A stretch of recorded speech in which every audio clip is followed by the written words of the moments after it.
தமிழக முதல்வர் ஸ்டாலினின் வருகையை முன்னிட்டு ஊட்டி நகர் முழுவதும் 3 அடுக்கு போலீஸ் பாதுகாப்பு போடப்பட்டுள்ளது. நீலகிரி மாவட்டம் ஊட்டியில் 494 கோடி ரூபாய் மதிப்பீட்டில் 1703 முடிவுற்ற திட்டப் பணிகளை தொடங்கி வைப்பதற்காக முதல்வர் ஸ்டாலின் இன்று நீலகிரி செல்கிறார். முன்னதாக சென்னையிலிருந்து கோவைக்கு விமானம் மூலம் செல்லும் முதல்வர் ஸ்டாலின் கார் மூலமாக கோத்தகிரி வழியாக ஊட்டி செல்கிறார். இந்நிலையில் முதல்வரின் வருகையையொட்டி ஊட்டி நகர் முழுவதும் 3 அடுக்கு போலீஸ் பாதுகாப்பு போடப்பட்டுள்ளது. பாம்பன் பால திறப்பு விழாவிற்காக வருகை தரும் பிரதமர் மோடியின் பயண திட்டம் வெளியாகியுள்ளது.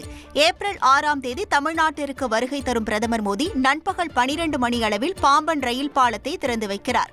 பின்னர் ஒரு ரயில் மற்றும் கப்பலை கொடியசைத்து தொடங்கி வைத்து பாலத்தின் செயல்பாட்டை பார்வையிடுகிறார். பிற்பகல் 12:45 மணி அளவில் ராமநாத சுவாமி கோவிலில் பூஜை செய்கிறார். பின்னர் 1:30 மணி அளவில் 8300 கோடி ரூபாய் மதிப்புள்ள ரயில் மற்றும் சாலை திட்டங்களுக்கு அடிக்கல் நாட்டுகிறார்.